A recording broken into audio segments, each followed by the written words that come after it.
सम्मान करने, जिनके द्वारा जिस कल्प वृक्ष से, जिस वट वृक्ष से एक ऐसा वृक्ष निकला है जो आज सनातन को चिरंतन करने के लिए, सनातन को पुनर्स्थापित करने के लिए संकल्पित है।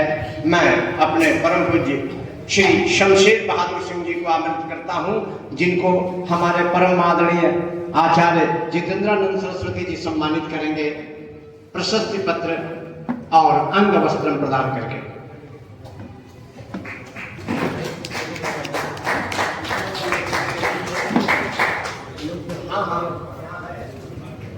क्लोज करके आओ, लगे जा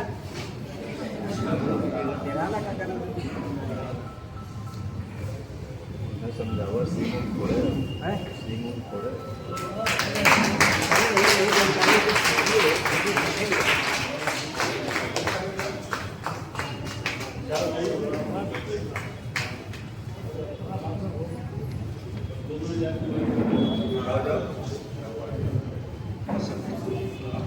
अब इसी क्रम में मैं राजेश सिंह जी, जो हमारे अपराध निरोधक समिति के जिला के सचिव हैं और यहाँ ये नेबुरा के राजा परिवार से हैं और आज भी उसका सम्मान करते हैं।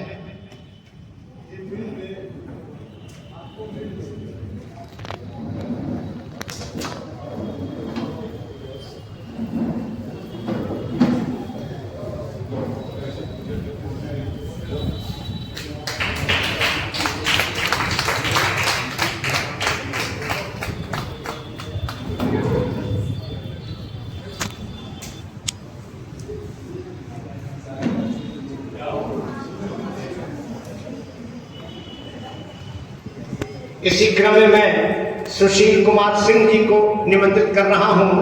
आवे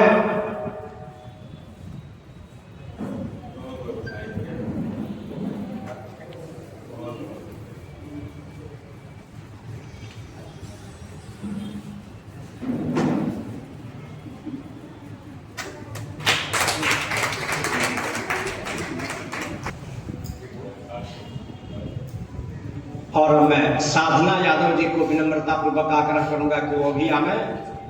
और विश्व वैदिक सनातन संघ द्वारा आयोजित 9 संवत्सर पर वैदिक काल गणना बेसिकली ये एकेडमिक सेमिनार जैसा हो गया और वक्ता श्रोताओं के मनोभावों का ध्यान रखे बगैर कि हमारे हाथ में जो कुछ है मैं झोंक दूं, कि हमारे पास जो कुछ है मैं झोंक दूं, मैं पूरे समय बैठता। मेरी मजबूरी यह है कि पिछले 4 महीने से हमने ठीक से नींद नहीं ली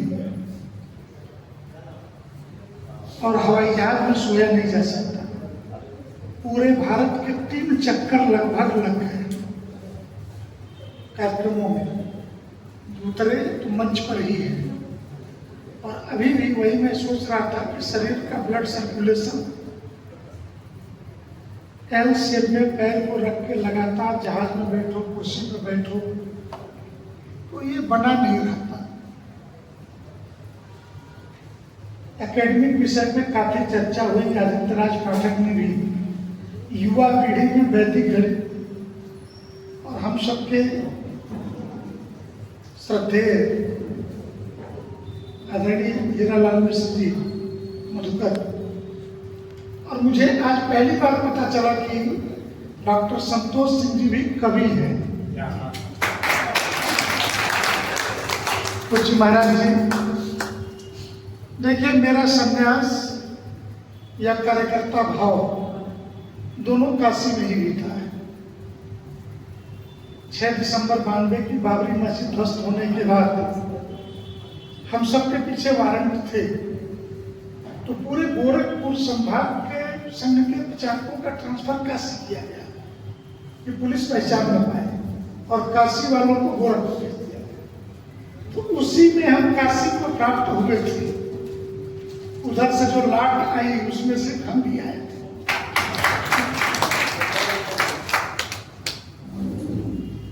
संन्यास तो 11 वर्ष की अवस्था में हो गया था और श्री राम जन्मभूमि आंदोलन में हम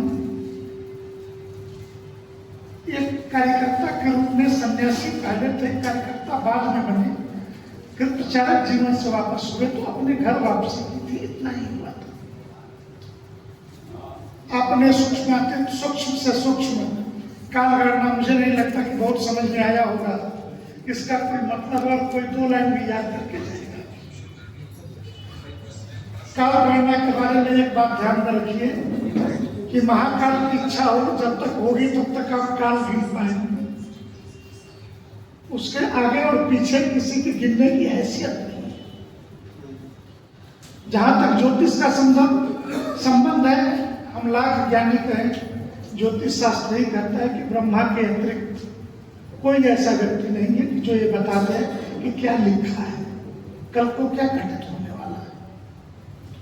हाँ, विश्व वैदिक सनातन न्यास के मंच पर हूं, इसलिए कुछ मोटा मोटी बातें 5-7 मिनट में मैं ये सोच के आया हूं कि अगले 48 घंटे कोई काम नहीं करूंगा और काशी मेरी माँ की गोद है, गंगा मेरी माँ है, सिर्फ विश्राम करूंगा, न मीडिया से मिलूंगा क्योंकि आगे फिर कार्यक्रम लगे। तो उसी दृष्टि से मैं यहाँ और बहुत सहज भाव से अपने घर में बात कर रहा हूं। कोई आपके बीच ज्ञान वाली जैसे कुछ बोला जाए उसका कोई मतलब नहीं।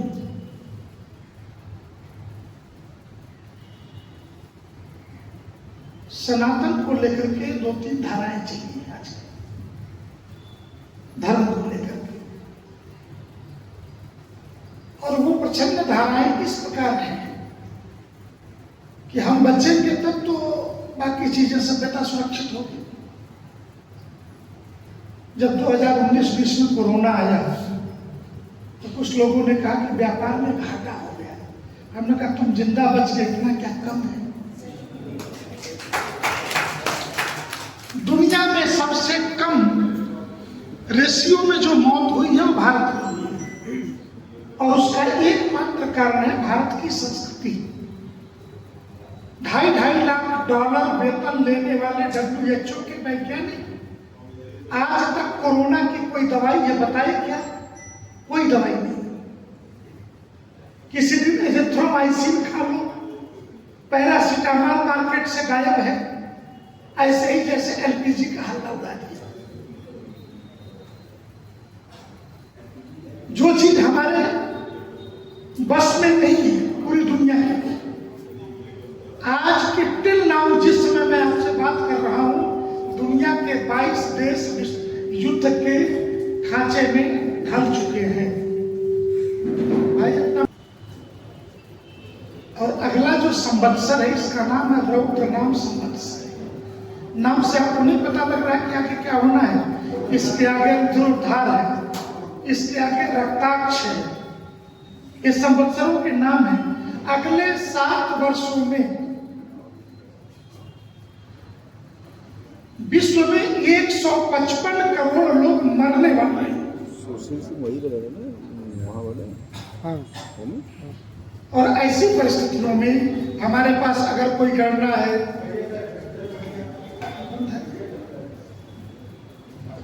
हमारे पास कोई गणना है, कोई ज्ञान है, कोई विज्ञान है, तो ज्ञान तभी तक है जब हमको बचाने के काम आए। हम पूरा देश 3 चक्कर घूम लिए, कोई शौक नहीं है कि 5 डिग्री तापमान श्रीनगर का है, सवेरे उठे तो 32 डिग्री का तापमान चेन्नई का है, रात में जाके वहां सो रहे। कोई शौक नहीं है, सिर्फ इतना है कि ये देश बचे कैसे। और कसौटी हमारी 2 ही है, राष्ट्र की और धर्म की। हमारी जिम्मेदारी इतनी ही है। ये सब कुछ ऐसी परिस्थितियों में हम खड़े हैं कि जहां पे कब क्या शेयर नहीं कर सकता। मेरे बारे में बाकी परिचयों में एक परिचय यह भी है कि पाकिस्तान के अंदर बलूचिस्तान का जो मूवमेंट है, हिंद बलोच फोरम की स्थापना हमने ही की 2016 में।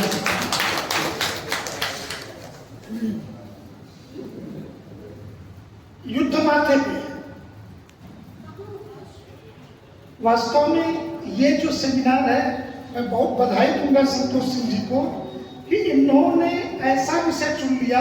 वास्तव में एकेडमिक विषय है, ये जन सामान्य का विषय है ही नहीं, और जन सामान्य के लिए है भी नहीं।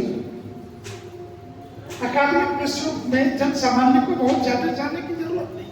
हम क्या करेंगे, बहुत आपके बीच खड़े होंगे, हम अपने ज्ञान का प्रदर्शन करेंगे।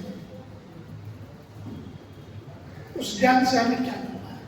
अभी हमें जो चाहिए, मैं उतनी बात 2 शब्द अफवाहों से सावधान रहें। हमारी कोई तैयारी नहीं है। इस महान सभ्यता, संस्कृति, महान ज्ञान विज्ञान की बात करने वाले इसी देश में नालंदा, विक्रमशिला जैसे विश्वविद्यालय खंडहर बना दिए गए। इसी देश में सोमनाथ का मंदिर 600 घुड़सवारों के साथ महमूद गजनवी ने लूट लिया। 16 घुड़सवार बख्तियार खिलजी के साथ नालंदा जैसा विश्वविद्यालय ढूंढ करके उसकी लाइब्रेरी 6 महीना चलती रही। ज्ञान विज्ञान किस काम आया? सारे प्रोफेसर, सारे ज्ञानी तो बैठे ही थे, क्योंकि ये सारा ज्ञान दूसरों को बताने के लिए है, तो किसी काम नहीं आने वाला। और हम कोरोना में इसलिए बचे कि जो बात WHO का वैज्ञानिक चैनल पे बैठ के कह रहा है, 20 सेकेंड मल के हाथ धोइए। अरे इतनी सी बात दुनिया में बेसिक कंसेप्ट नहाने का जो सिद्धांत है, वो हिंदुओं के अलावा न ईसाइयों के पास है, न मुसलमानों के पास, कि नहाना चाहिए। समूह स्नान से ऊर्जा बढ़ती है। दुनिया के 5 देशों में रिसर्च करके बताया, और जब रिसर्च अभी किया 2013 के कुंभ के समय, जिसमें यूपी में समाजवादी पार्टी की सरकार थी, तब का ये रिसर्च है। लेकिन इससे हजारों साल पहले हमारे ऋषियों ने कहा, समूह में नहाओगे, एंटीबॉडी जो है वो तुम्हारे शरीर में डेवलप होगी। हमने उसे नहीं माना। विज्ञान आज जिन बातों को बता रहा है कि हाथ धो के नहा करके भोजन करना चाहिए, कभी भी हमारी माताओं ने घर में बाहर का चप्पल घुसने नहीं दिया है। तो लोगों ने हमसे पूछा कि क्या करना है, जो $2.5 लाख लेके WHO का वैज्ञानिक जो बता रहा, इतनी बात हमारी माँ की चप्पलों ने बता दिया। बिना नहाए खाने का छोड़िए, जहां बैठिए वहीं से चप्पल चला के मारिए। तो संस्कृति को समझना, सूक्ष्मता से जितना हम समझ पाएंगे उतना हमारे लिए बेहतर होगा।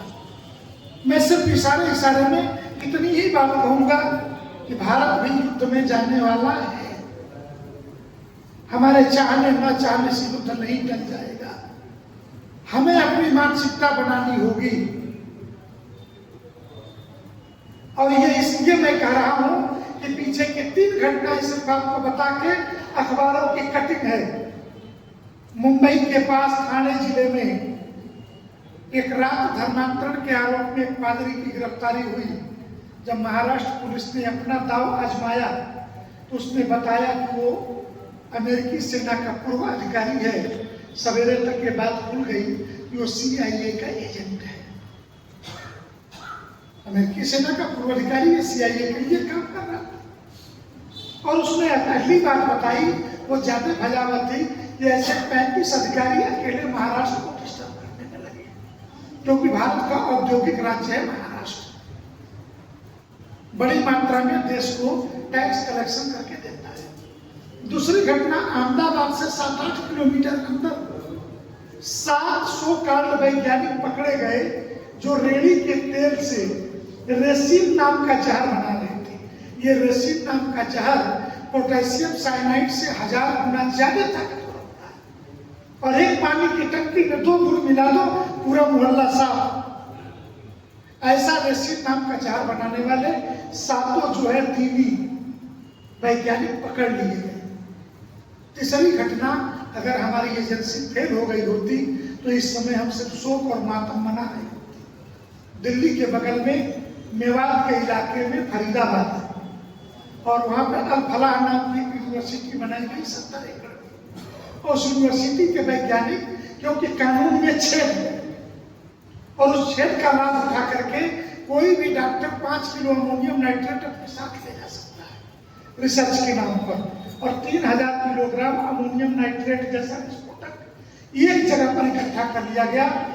भगवान से मनाई कि पुलिस ने पकड़ उठा लिया।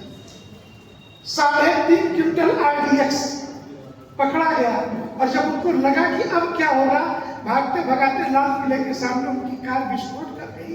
सिर्फ 17 लोग मरे, नहीं तो पूरी दिल्ली, पूरा गुरुग्राम और इधर नोएडा तक का इलाका साफ हो गया होता। 4 से 5 करोड़ लोग यहाँ के मरे होते और हम शोक संवेदना व्यक्त कर रहे होते। मैं ये बात इसलिए कह रहा हूँ कि अगला संवत्सर है रौद्र नाम संवत्सर। युद्ध की रौद्र रूप में आने की उनकी तैयारी है आपके विरोधियों की, लेकिन सनातन संस्कृति को बचाने की हमारी तैयारी कितनी है? सभागार में बैठे हुए लोगों से हमारी तैयारी इतनी है कि हम सोशल मीडिया पर कुछ कमेंट कर लेंगे, कुछ लिख देंगे, कुछ पढ़ लेंगे, लेकिन हम सोना तो खरीद सकते हैं, उस सोने की रक्षा के लिए एक लोहे की राड नहीं खरीदते। सोना बचे तो बचे कैसे? और मैं इसलिए बहुत टेक्निकल विषयों में न जाकर के सिर्फ इतना कहूंगा कि सन्यासी होने के नाते आशीर्वाद तो दूंगा कि नया संवत्सर आ रहा है, आ तो रहा है लेकिन डरा रहा है। और ये डर हमारा आधारहीन नहीं है, यह डर युद्ध का संकेत है। हाँ, हम काशी के लोग हैं और इतना सौभाग्य हमें प्राप्त है, हम कालों के काल महाकाल की नगरी में, अनाथों के भी नाथ विश्वनाथ के शहर में रहते हैं और हमने ऐसा प्रतिनिधि चुन करके दिया है जो उद्वेग आवेश में कोई निर्णय नहीं करता। भारत का भविष्य कैसे सुरक्षित हो इसको सोच करके लाख गालियां सुनने के बाद आप कल्पना कीजिए कि यूक्रेन का युद्ध रूस के साथ समाप्त हो गया होता 15 दिन में। रूस के पास इतनी ताकत, लेकिन यूक्रेन के पीछे अमेरिका और यूरोपीय कंट्रियों के खड़े होने से 4 साल में 22 लाख लोग मर चुके हैं दोनों देशों के मिलाकर। जो आर्थिक नुकसान है वो अलग है। और भारत का प्रधानमंत्री निर्णय लेता है कि हम ऑपरेशन सिंदूर 25 मिनट में समाप्त करेंगे। लोगों ने कहा डर गया, युद्ध लंबा नहीं चलाया पाकिस्तान को। हाँ, उनके कथनानुसार अगर हम जाते तो पाकिस्तान के पीछे अमेरिका और चीन खड़े हो जाते, ये युद्ध लंबा चल जाता और युद्ध लंबा चलता तो हमारा मकसद तो हल नहीं होता, लेकिन हम परेशान जरूर हो जाते, आर्थिक रूप से हम बिखर जाते। युद्ध भी लड़ना है, जीतना भी है, सब कुछ करना है। और इन्हीं संवत्सरों के बीच में अगले 7 वर्ष संवत्सरों के नाम ऐसे ही है। रौद्र है, रुद्रोद्धार है, रक्ताक्ष है, ये सब रक्त से ही जुड़े हुए हैं। 2031-32 के बाद एक सवेरा होगा। तब तक के इस संघर्ष में, इस समूचे कालखंड में सनातन कैसे सुरक्षित रहे, हम कैसे सुरक्षित रहें, कैसे स्वस्थ रहें, आनंद पूर्वक रहें।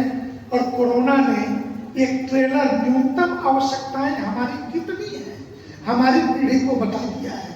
हम उस काल के लोग हैं कि जो फिजिकल बैठकों से वर्चुअल बैठकों पर शिफ्ट हुए, जूम मीटिंगों पर शिफ्ट हुए। तो हमने अपने ही कालखंड में कभी पराजय की गाथाओं को गाया था, कभी विजय की, सारे चीजों को देख रहे हैं। लेकिन उस विजय के कालखंड में एक यह भी संक्रमण काल है।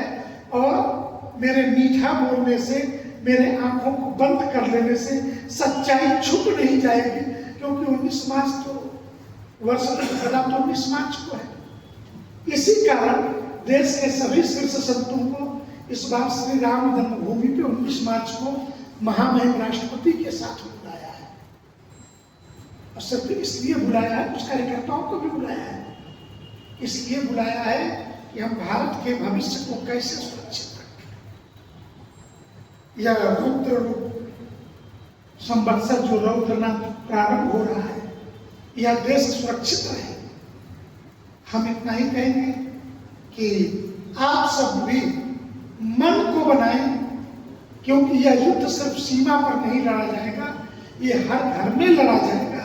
क्योंकि 2.5 मोर्चों का युद्ध, पहले सीडीएस जनरल बिपिन रावत के शब्द थे, एक मोर्चा चीन, एक मोर्चा पाकिस्तान और आधा मोर्चा आपके घर में, हर शहर में एक छोटा पाकिस्तान है। ये इस मोर्चे पर युद्ध लड़ना पड़ेगा। इस नए संवत्सर में आपके स्वास्थ्य, सुदीर्घ जीवन, इन सारी बातों की बधाई देते हुए थोड़ी बहुत सावधानी और चेतावनियां भी। नारायण श्रीहरि। मैं आपसे क्षमा जरूर मांगूंगा, मैं इतना देर खड़ा होकर बोल रहा था तो ये दर्द हो रहा, परंतु अपने शहर में अपने लोगों के बीच रहना किसे अच्छा नहीं लगता। परंतु मुझे थोड़ा विश्राम की अवधि मिले, क्योंकि झूठ बोल के क्या के कार्यक्रम में फला है, ये सब मुझसे नहीं होता। मैं आपसे विश्राम के लिए और आप बैठ करके संगोष्ठी पूर्ण होने तक, और मैं इतना ही कहूँगा कि यही 7 वर्ष का जो कालखंड है, आप सभी इसलिए स्वस्थ रहें कि ज्ञानवापी पर भी दिव्य भव्य मंदिर का निर्माण आपको इन्हीं 7 वर्षों में देखा।